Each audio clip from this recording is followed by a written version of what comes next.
Welcome to Coach's Corner, your inside look at different high school programs throughout the city of Marlboro. Today we're joined by AMSA girls lacrosse coach, Rich Fulvi. Coach, thank you very much for hanging out with us. Well, thank you for having me. No, not a problem at all. We like to kind of get to know the coaches, especially their first time on the program. So with that, what kind of sports did you play as a kid? I swam, I played football, I played soccer. Lacrosse was really the first one that I kind of took off with. Yeah. I had great coaches and I loved it. What was it about lacrosse that drew you to it? I don't know, I was a goalie. I loved the challenge of being the last one that ball saw before it went in, or did not go in, as it were. I loved it. Yeah. What about different experiences that you had with coaches when you were? Did any of them stick out? A couple of them. I had two starting goalies from Springfield College as goalie coaches and head coaches for the team, and they were kind of my first look at, you know, a coach being a goalie, that being their number one position, and then being able to coach everything.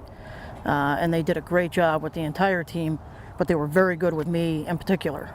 We were a brand new program in 1990, and I started 92 and 93 when I graduated, or 91 as well. But they were exceptional people. You know, they cared. They spent extra time with all of that, and I appreciated that as a kid. What made you believe that you could be a coach? Actually doing it. Just getting into it. I remember the first time I helped out a little bit with our youth league. There was a guy coaching at the time, good guy. He brought me in, I helped out, but really the first time was, you know, had a group of 13 and 14-year-old boys in front of me, and I told them this. I said, I will never ask you guys to do anything I would not be willing to do or have done already myself. And you could see in their eyes, they wanted to learn, and that team was it for me. And after that, I figured there could be something to this coaching thing. What type of personality would you say that you have as a coach? Everything, basically. I can be laid back, confidence building. I can be a little bit intense when the situation calls for it, and just passionate. Now, what about how your players take whatever you give them as a coach? What do you want them to take away from you and your personality? Simply put, as much as they can. This for me it reaches far beyond coaching in lacrosse. It's about life. You know, for instance, I owned a club for a long time, but we would clean the area that we played in. I no longer own that club, but we would clean the area that we played in and would leave it cleaner than we found it. Respectful things such as that, you know, like that. That's really nice. So you're kind of giving them an opportunity to really take ownership, not only of their play on the field, but the property, and they really kind of get to really enjoy it and appreciate it. Yes, I believe that sports, any sport is now, it's one of the last bastions that kids can really learn how to deal with other kids they might not like or really like, or how to work together and how to figure out, you know, things that are going to happen to them later in life. That's great. Switching towards this year right now, you guys lost 3 out of your first 4, but then bounced back to win 6 of your next 7. What would you attribute to that bounce back or that turnaround mid-year? The kids. I have told this team several times, this is the best team I have coached in 25 years, 24 years. And by that, and I'm careful when I tell them that, they're amazing kids and they have a boatload of potential. They're perfect for me. I'm not an easy coach. They're perfect for me because of the rigid academics happening over there in those buildings. They're driven and they want to do well. And they have taken to my coaching like no other team. So I'm going to be here for a while, and these kids are stuck with me, and I'm stuck with them, and I'll take that any day of the week.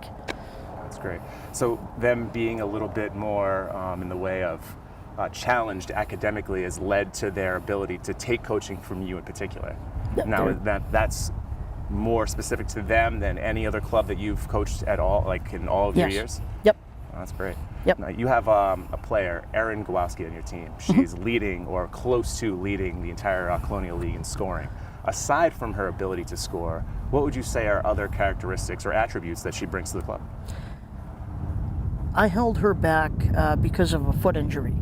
She's doing that. I believe she's third right now in points, total points. She didn't play in 3 to 4 games. I can't remember exactly, but I held her back because of an injury. And this kid was this student athlete was at every practice when she was injured. And that I appreciate more as a coach than anything else. It's very difficult to get kids now, like if they can't play, they don't want to be there. She was there and she was still learning things, while she was stationary and couldn't move around. But special kid. That's great. So she was there, kind of participating in it, not being able to play, kind of being there for her teammates, being an extra person on the sidelines that could help give advice at different points. Yeah. Kind of sounds like what the Celtics needed with Kyrie Irving in Game 7 the other night. Indeed, yes. What about some of the other players in your team? Anybody else stand out that you'd like to give some recognition to? Yes, Emma Donahue is one awesome kid. Her little sister Tess is also on the team. Going to be absolutely amazing. The two Knopf sisters are exceptional. I think the world of them. Basically, I could name my entire team. Krista Filion on defense has really picked up her game, and she works harder than she works hard. All of these kids, Reese Grinnell, Tahana Sule, you name it. Alyssa Nolan on midi, and our 2 goalies, Paige Waters and Senna Alex, have been awesome. It's a real testament to be able to say things about those girls in an athletic sense when you know what type of academic background they come from. Yeah, It's fun for me to be able to, more than anything, I wanted to do this so that I could speak positively about them to somebody other than my friends. Right. And then this offers me that stage to do so. You guys have lost a few out of the last like 3 out of the last 4 or 3 out of the last 5. You guys are finishing up the season tomorrow against Neshoba Valley Tech. What do you say to your players going to the last game of the year, right before the beginning of the playoffs? Does the message change, considering how things have kind of happened, or considering how things have gone over the last couple of weeks, or does the message remain the same? I'm as consistent as I can be with the message. The message has always been, we will not win the wrong way. We will focus on trying to win the right way. I never expected this year one. I walked in, I met these kids, and I really liked them immediately. But it's not about, it's not even about tomorrow. It's not about this playoff. It's about their future. My goal here is, these kids are so brilliant that my goal here is to, if they end up wanting to play in college, I'm going to make darn sure that they can. That's great. Well, good luck to your team not only tomorrow, but as the playoffs start up next week and the week after. And we'll certainly be around and we'll catch you guys games. Cool. All Thank you. Well, that's going to do it for this episode of Coach's Corner. You can find this and all of our other episodes by going to the video on demand portion of our website at WMCT-TV.com. For WMCT Sports, I'm Matt Bisaccio.